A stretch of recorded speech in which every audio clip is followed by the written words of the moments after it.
Vamos por, ya hicimos patologías, ahora vamos por trauma. Todas estas enfermedades neurológicas que estamos avanzando son las más comunes que ustedes van a ver. Como les sigo diciendo y les sigo repitiendo, no necesita uno ser neurólogo, internista, emergenciólogo, porque ustedes lo ven en primer nivel. Siempre va a aparecer un paciente, cualquier edad que tenga, con un golpe en la cabeza. Si nos vamos a la definición de la palabra TEC, es cualquier golpe en la cabeza, o sea, despacio, leve, suave o fuerte. Todos aquí hemos sufrido un TEC alguna vez y entonces tenemos que saber qué es, cómo vamos a actuar frente a un TEC. Porque son ustedes como médicos generales que van a atender el primer paciente en la primera instancia. Entonces, el trauma encefálico se define como toda lesión o agresión que presenta el cráneo y su contenido. ¿Ya? No dice la intensidad, dice toda agresión en el cráneo. Lo más común son los accidentes de tránsito, obviamente. ¿Qué le llama la atención esta diapositiva?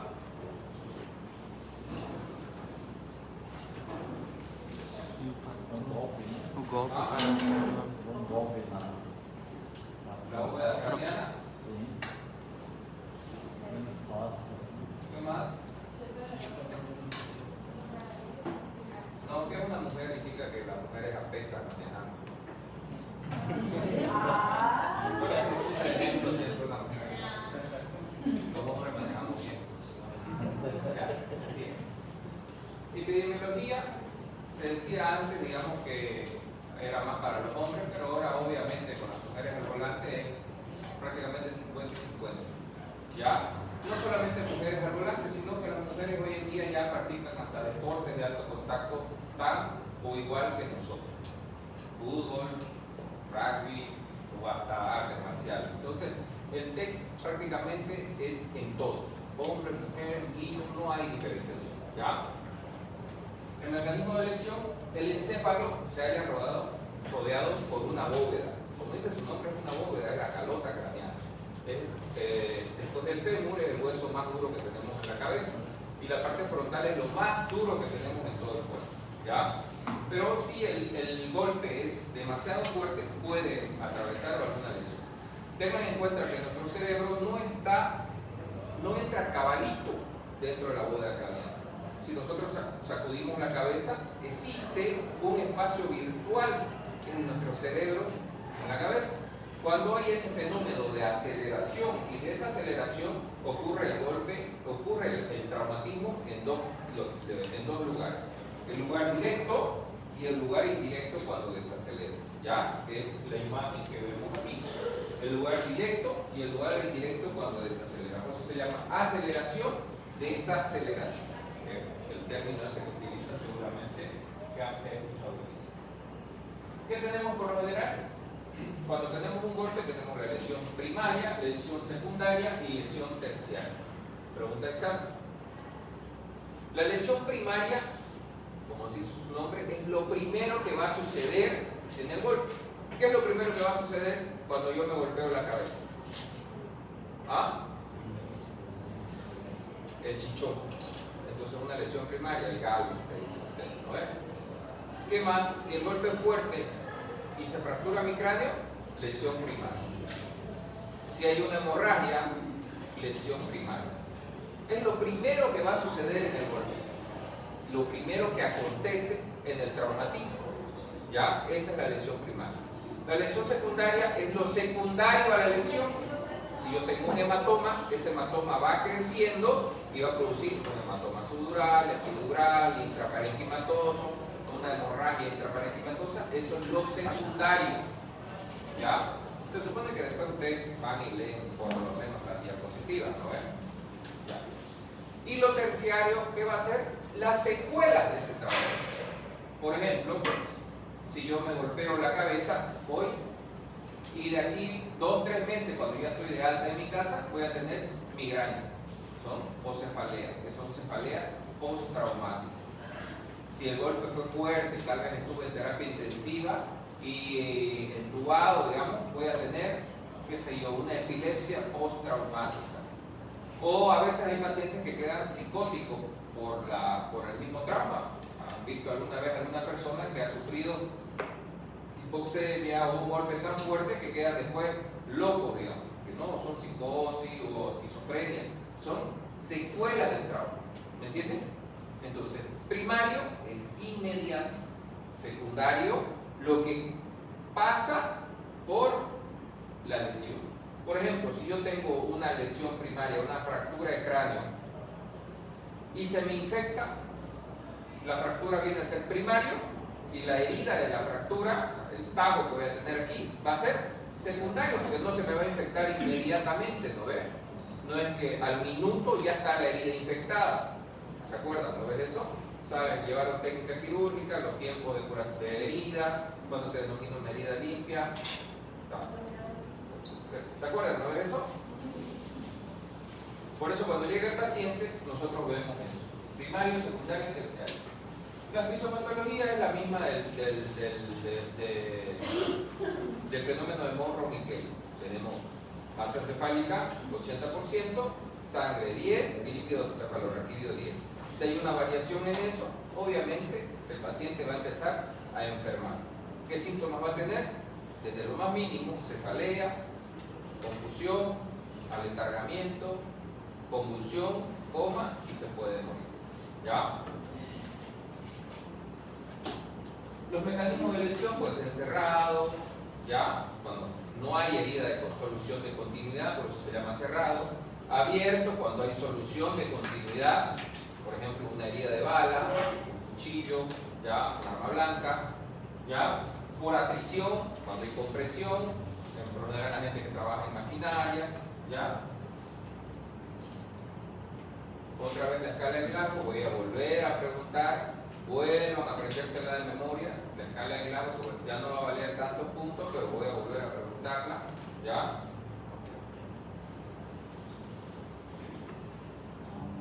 ¿Cuántos tipos de TEC tenemos? Leve, moderado y grave, ¿ya? Es importante que cuando el paciente llega con TEC, o sea, con TEC o antecedente de TEC, nosotros clasifiquemos qué tipo de TEC es. Aparte de saber si es cerrado, abierto, lo que sea, para tenemos que clasificar si es leve, moderado o grave. Y la única forma de clasificar leve, moderado y grave es con la escala de Glasgow. ¿Por qué es importante clasificar? Porque si no actúo, el paciente, si no actúo en el TEC leve y moderado, el paciente se puede convertir en un TEC grave y morir. Si no actúo en el paciente TEC grave, se va a morir inmediatamente. ¿Ya? Entonces, es importante la clasificación para saber qué es lo que voy a hacer, cuál va a ser cómo voy a actuar con ese paciente. Y eso no lo hace el neurocirujano, el internista, el emergenciólogo, el terapista.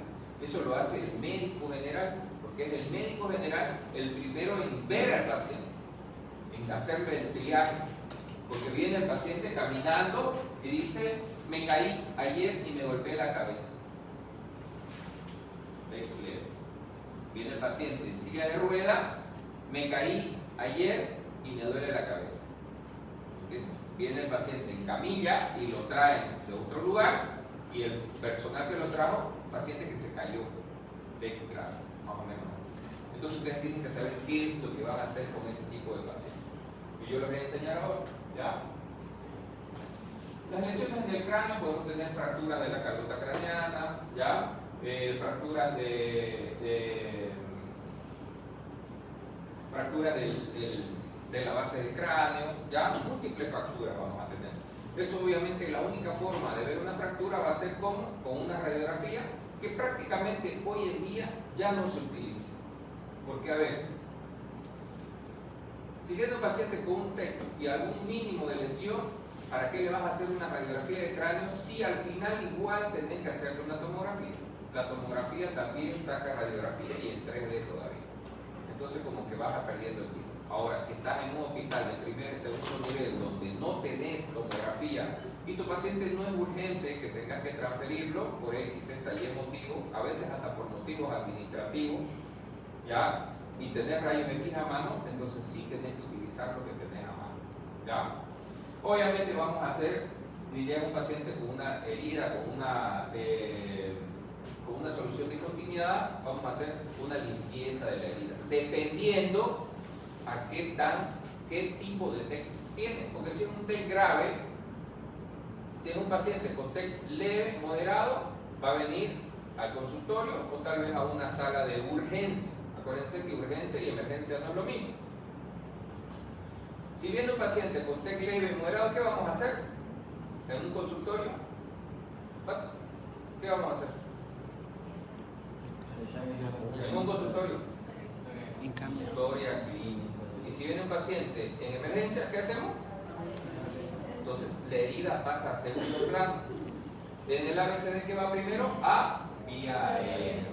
Porque si tu paciente está con clavo de 8, lo primero que tenés que hacer es jugar. Por más que estés sangrando aquí, a lo mucho vas a hacer A, vía aérea, collar cervical, B, respiración, tabla, y C, circulación, vía y compresión de la herida, nada más.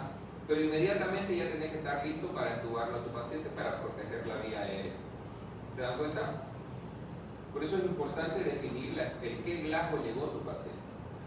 Si hacemos la historia clínica del paciente, si el paciente viene al consultorio, vamos a hacer simplemente la historia clínica y después de la historia clínica lo vamos a pasar seguramente a una sala de curación y vamos a definir cuál va a ser nuestra conducta. Ahí van a utilizar ustedes técnica química, que va a depender del tiempo de la herida, porque por lo general a veces son pacientes en accidente de tránsito que tienen esquirlas o que tienen vidrio del parabrisas en la cabeza, aunque ustedes lo crean, llegan así, llegan despiertos con escal y con vidrio. Entonces, ¿qué tenemos que hacer? Una limpieza, ¿ya?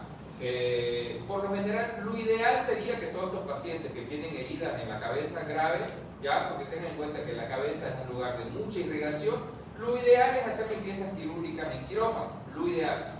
Pero obviamente eso sí, ustedes lo están atendiendo en un hospital de tercer nivel. Pero si no están en un hospital de tercer nivel y están en un hospital de primer y segundo nivel, tienen una sala de curación. Entonces ahí tienen que definir qué es lo que van a hacer con el paciente. Para eso definimos, utilizan su conocimiento de cirugía, que es de técnica quirúrgica. ¿Cuándo se llama una herida limpia?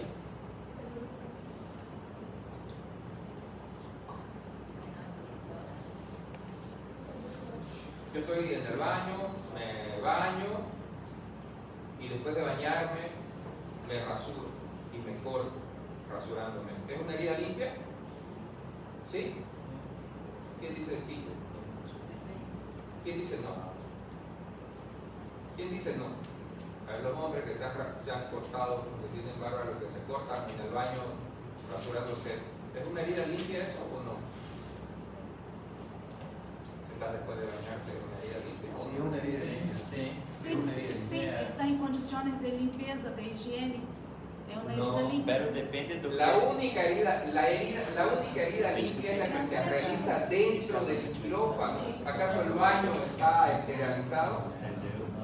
Si ustedes agarran un hisopo y ponen en su baño, en la pared, Depende do material. y lo mandan a un cultivo, van a crear pseudomonas, de todo.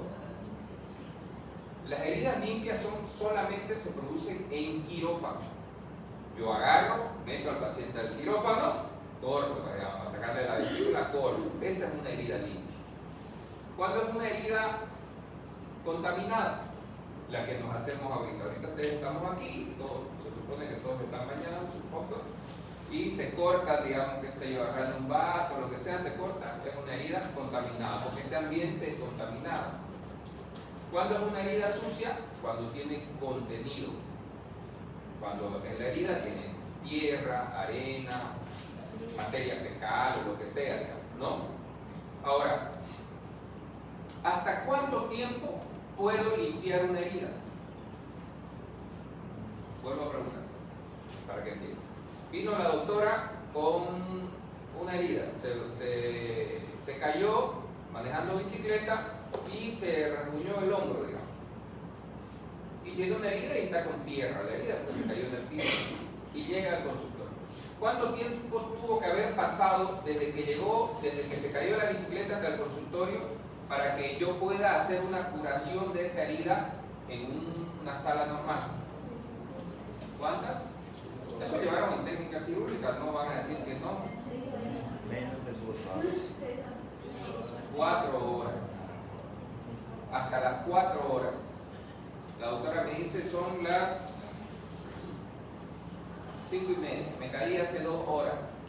Entonces todavía, como no está todavía altamente contaminada, todavía le puedo hacer una curación dentro de una sala de curación. ¿Han visto? ¿No? Hay salas de curaciones dentro del consultorio, cuando ustedes trabajan. Pasaron las 4 horas, esa herida ya no la puedo hacer, no puedo hacer la misma curación que hice antes. Porque, por ejemplo, si pasa, esa herida es para suturar, digamos, de la doctora. Puedo suturar, la limpio, hago bien toda una limpieza, que seguramente ya han hecho la práctica, hago toda una limpieza en la sala de curación y la suturo. Pasaron las 4 horas, tengo que hacer la misma limpieza, pero ya no la puedo suturar. Hago puntos de aproximación y dejo drenaje. Porque lo que entró, ya pasando las 4 horas, todas las bacterias, la suciedad que entró, tiene que salir por un drenaje. De un ferroso, un drenaje tubular o lo que sea. Esto es importante, aunque ustedes no lo crean, porque de esto van a vivir ustedes, los médicos generales, que es de esto lo que van a vivir. ¿Ya? Y ese paciente ya hago la curación y hago controles de la curación. Y después, obviamente, esa herida que estaba contaminada, tengo que volverla, si tengo quirófano, tengo que volverla esa herida sucia en una herida limpia. ¿Y cómo es la única forma de convertir una herida sucia en una herida limpia? Quirófano. Tengo que meterlo al quirófano, debridar la herida, cortar todo lo que esté y volver a hacer construir una nueva herida limpia. Porque si no, el día de mañana, pasado mañana, que se fue ese paciente con su herida sucia, va a volver con peor, una contaminación de su herida. Y puede ser hasta con sepsis. ¿Me entienden? Y el tratamiento que le voy a dar, si es en cabeza, si es una lesión por fuera, ¿qué voy a dar? Un antibiótico de amplio espectro que me cubra, ¿qué cosa? ¿Más gram positivo o gram negativo? ¿Ah? ¿Sí? Farmacología. Gram positivo. Los gram positivos son afuera, los gram negativos adentro. Por ejemplo, si yo tengo una infección urinaria o una diarrea, se supone que es un gram negativo, porque está dentro de mi cuerpo o entra a mi cuerpo por una vía. Si tengo una herida que va de afuera hacia adentro, es gram positivo. Entonces tengo que dar un antibiótico que me cubra gram positivo. Ya puede ser una cefalosporina de primera generación o una cefalosporina de tercera generación, una quinolona o una penicilina. ¿Ya? Y obviamente no se olviden que si hay suciedad en la herida, ya ponerle su antitetano, ya intramuscular, siempre obviamente preguntando si no es alérgico o no, porque hay personas que también son alérgicos a la antitetano, ya, y hay que ponerlo, que no lo crean. Obviamente debridar la herida, sacar las esquirlas, todo y volverla limpia. Cuando tengan alguna duda, levantan la mano y pregunten. ¿Ya? Las fracturas de base de cráneo por lo general son originadas por el impacto directo, son en realidad una fractura de la calota craneana. ¿Ya? Tenemos fracturas cerradas, complicadas. Cuando vemos una fractura de base de cráneo vamos a ver los típicos lesiones orbiculares, ¿ya? Que son en ojo de mapache, y obviamente las lesiones, las hematomas retroauriculares. Cuando nosotros vemos estos pacientes que post-TEC con este tipo de lesiones, inmediatamente tenemos que alarmarnos, ya, poner collar, hacer todo el ABCD y colocar collar cervical, porque ese paciente tiene que estar completamente inmóvil, ya.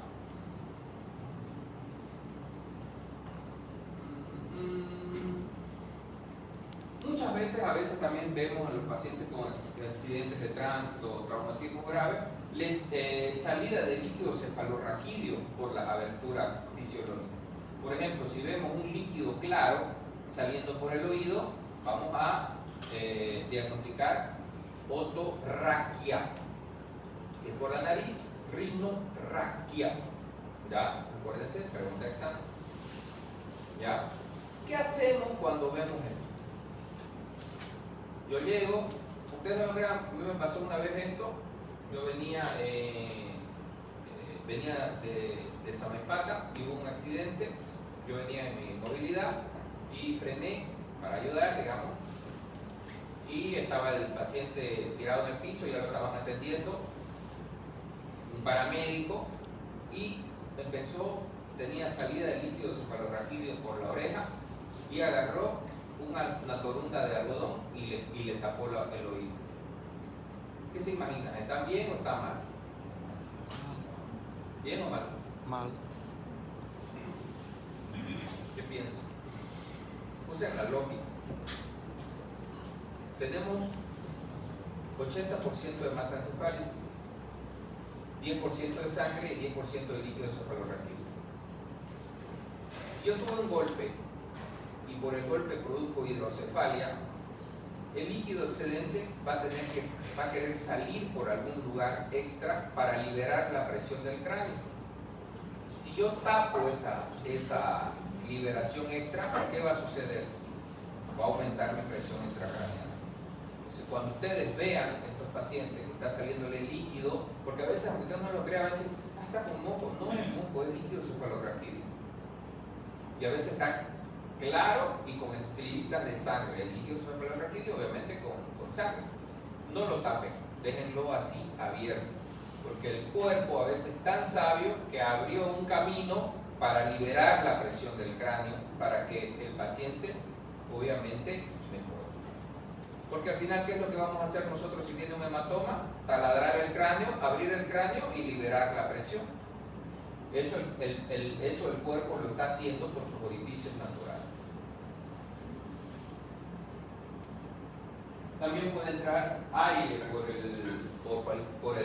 el golpe, produciendo un aerocele o neumatocele, que es aire dentro de la bóveda craneal.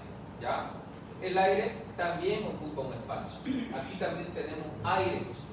El aire que nosotros estamos respirando aquí está al 21%.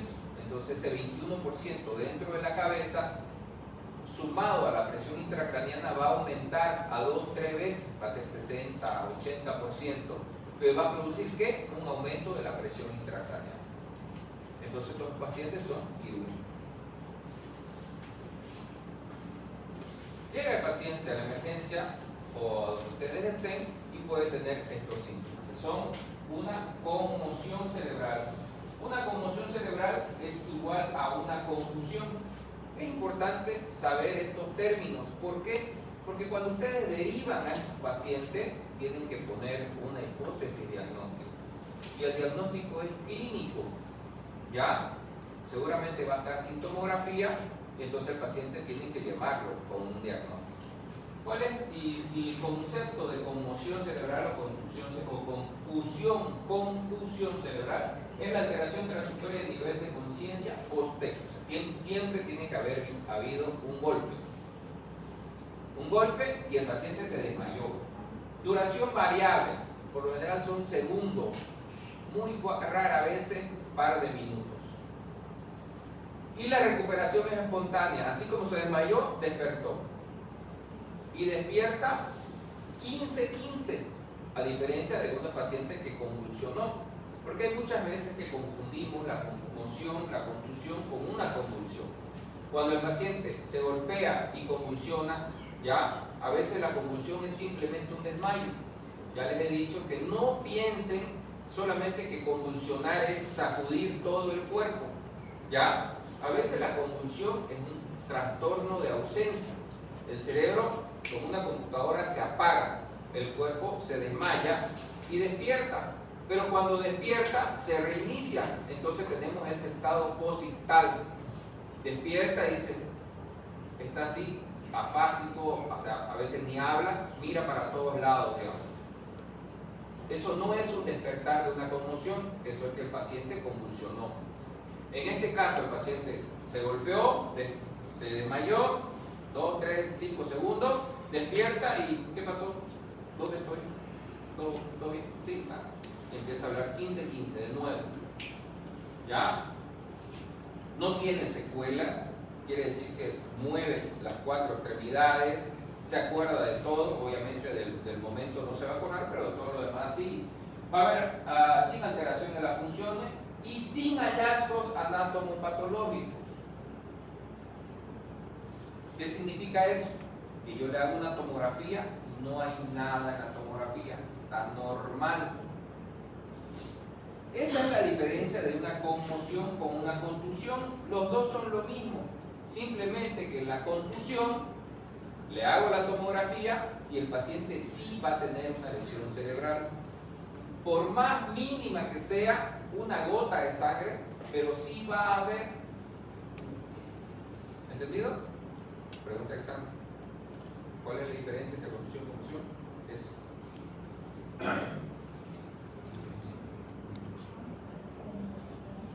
La fisiopatología, obviamente, acuérdense que la fisiopatología de todas estas enfermedades neurológicas es por aumento de la presión intracraniana. Todas las enfermedades neurológicas, hasta la migraña, es por aumento de la presión intracraniana. En la contusión, obviamente, vamos a ver edema cerebral, hematomas, destrucción tisular, todo eso. En la contusión vamos a ver siempre lesiones cerebrales.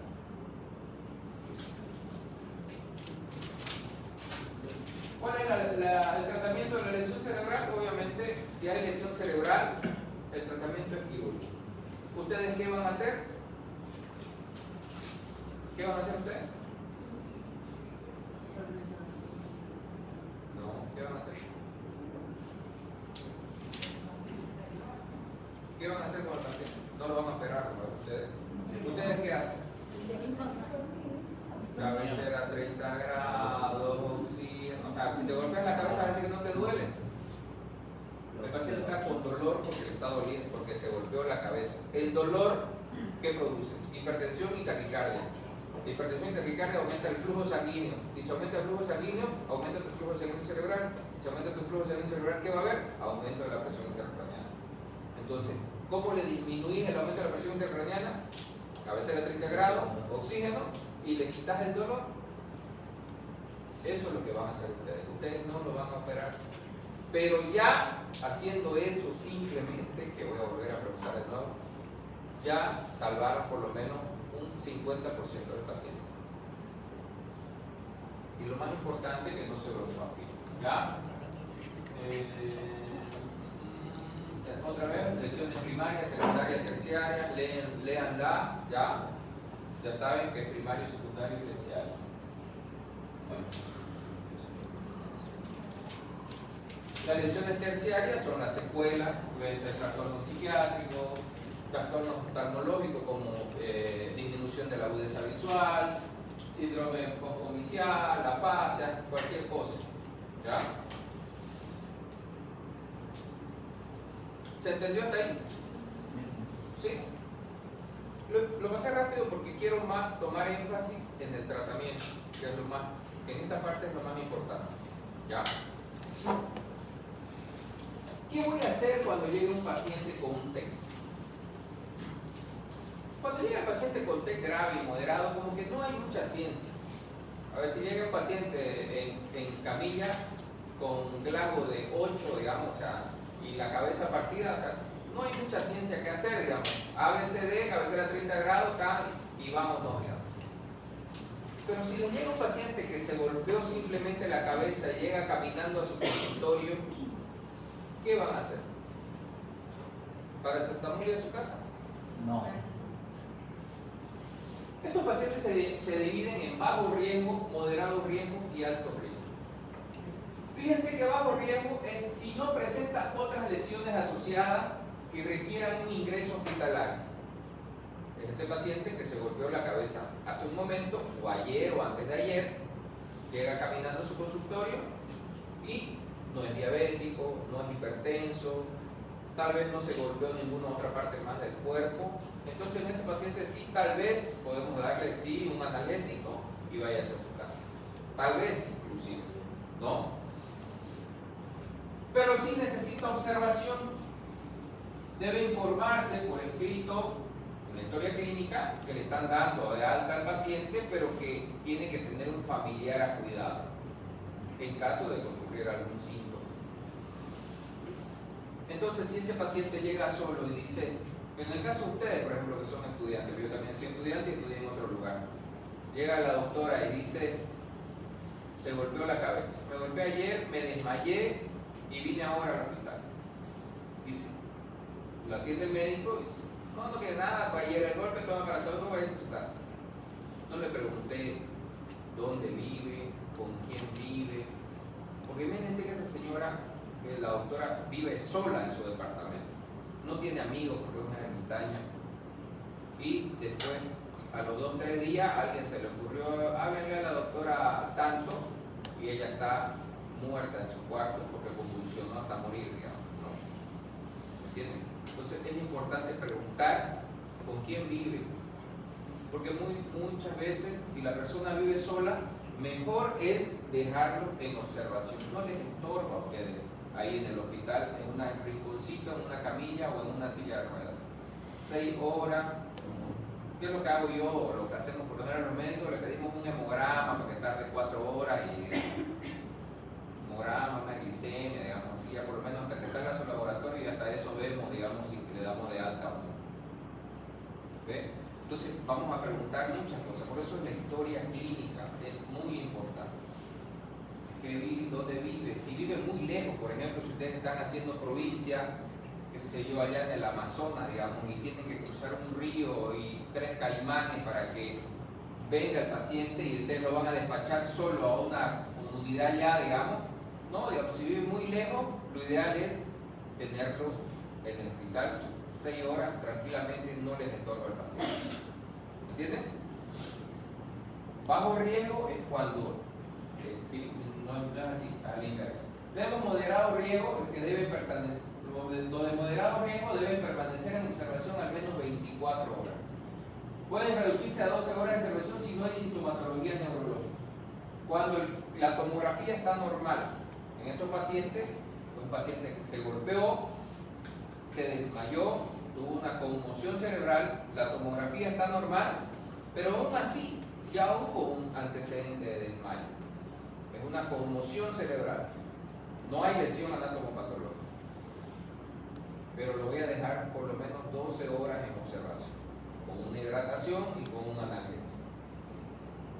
Porque por más que no haya una lesión en la tomografía evidente, hay lesiones celulares que no se ven en la tomografía y que se pueden ver después de 48 hasta 72 horas. ¿Me entienden? Entonces, lo voy a dejar en observación. Cuando no existe otra lesión asociada y cuando no existe otra patología asociada. Porque, por ejemplo, si el paciente se golpeó la cabeza, está normal 15-15, pero ustedes le miden la presión y está 160-100.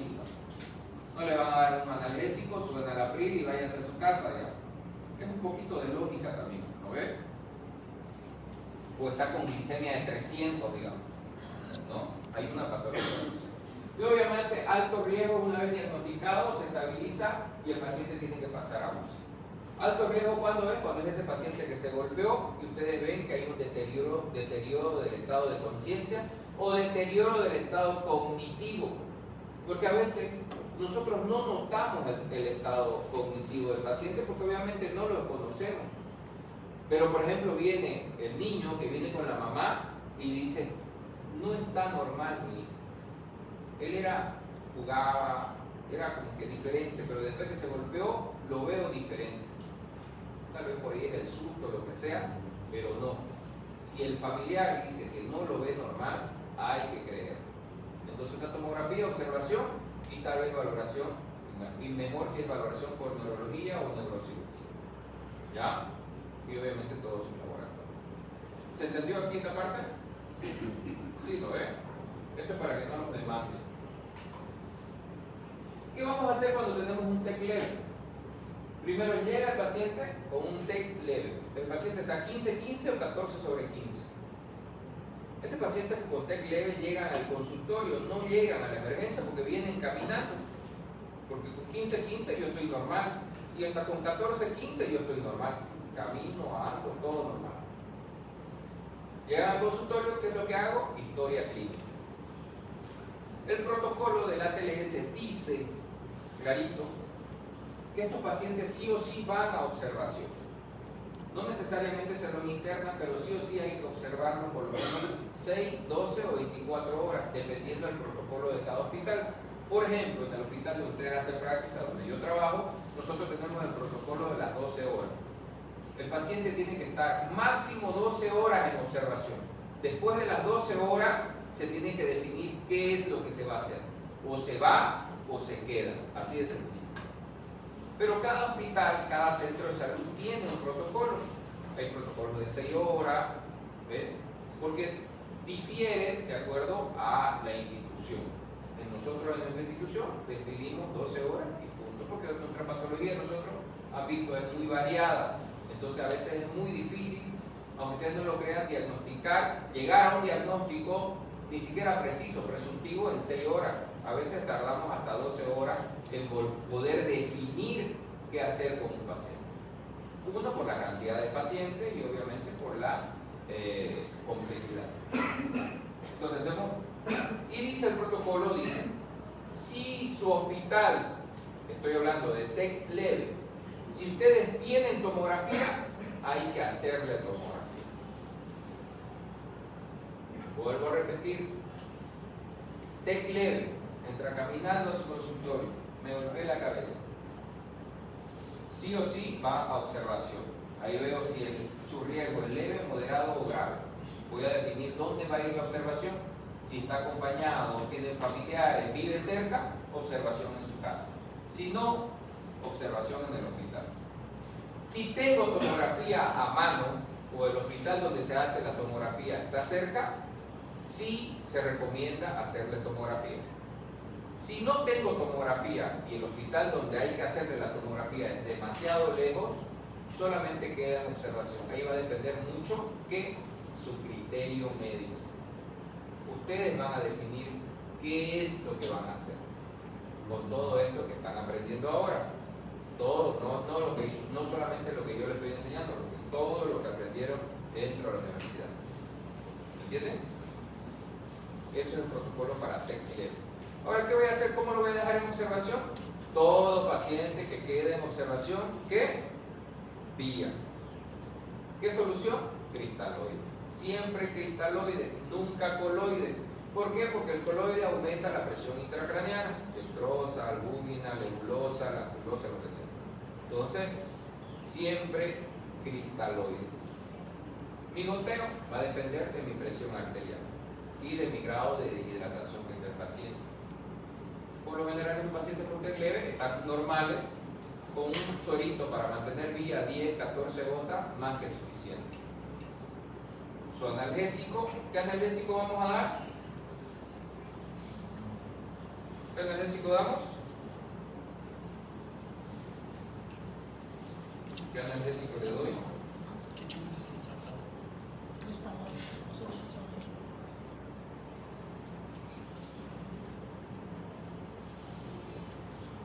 ¿Qué analgésico le doy? Dioxadol, se é só analgésico, dioxadol ou paracetamol, se é só um analgésico. Paracetamol, por lo general, el paracetamol es el más inocuo, ¿no? ¿Ketorol? ¿Puedo dar ketorol?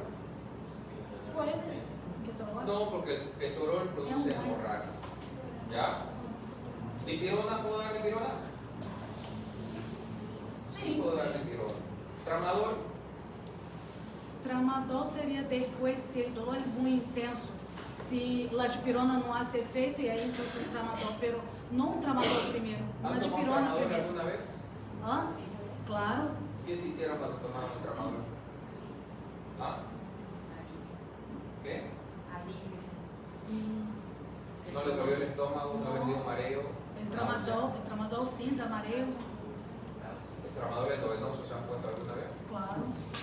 Vários. Por lo general hipotensa, porque acuérdense que es un opioide y produce mareo. Entonces, si el paciente ya viene con dolor de cabeza y mareo porque le golpeó la cabeza, le va a dar tramadol, lo vas a marear y va a empezar a vomitar. Entonces, por lo general damos lo más común, damos un paracetamol o una dipirona, que eso tienen ustedes en todos los hospitales. ¿Ya? No utilicen, no se hagan muy científicos en querer darle algo así, ketoprofeno, digamos, ¿no?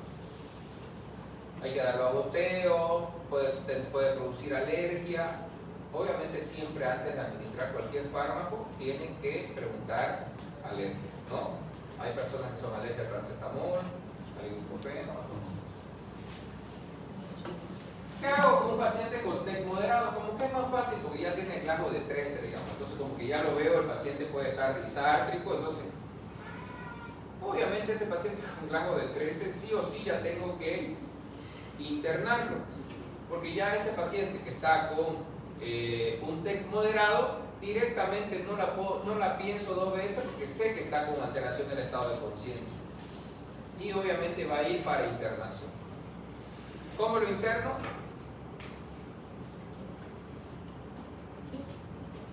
¿Cómo lo interno? ¿Cuál va a ser mi indicación para internarlo? ¿TEC moderado? Cabecera. ¿Qué voy a hacer? ¿Ah? Hago mi ABC y ¿qué más hago? Ya hice mi ABC, está con glasgo de 13. ¿Qué? Cabecera elevada a 30 grados, oxígeno, vía, analgésico y observación. y vámonos a tomografía. Sí o sí tomografía. TEC leve puede ser tomografía dependiendo de los criterios que tenga. Leve, moderado o grave.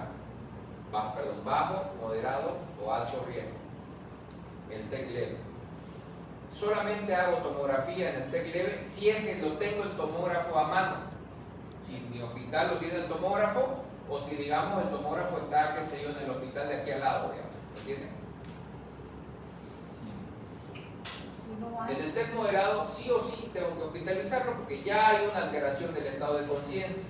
Entonces voy a hacer cabecera a 30 grados, oxígeno, analgésico y transferirlo inmediatamente a donde haya tomografía, porque puede ser quirúrgico. ¿Se dieron cuenta? ¿Y el TEC grave? ¿Qué hago? ¿Qué hago con el TEC grave? A, B, C, D. Nada más. En A, entubo, porque está con 8 de glasgo. Entonces tengo que proteger la vía aérea, porque si mi paciente está con 8 de glasgo, 7 de glasgo, 6 de glasgo y vomita, se va a broncoaspirar y se va a morir de aquí 2 o 3 días por una neumonía intestinal. Ahora me dice, pero entonces entubar y no tengo material para entubar. Cabecera a 30 grados, decúbito lateral, oxígeno y vamos volando a donde haya tomografía y terapia intensiva.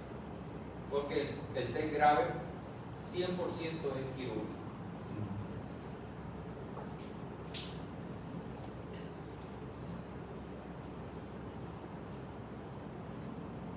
¿Alguna pregunta, alguna duda? Prendan la luz, por favor. Prendan allá la luz. TEC grave, ABCD do trauma, tomografia, TEC grave, ABCD do trauma,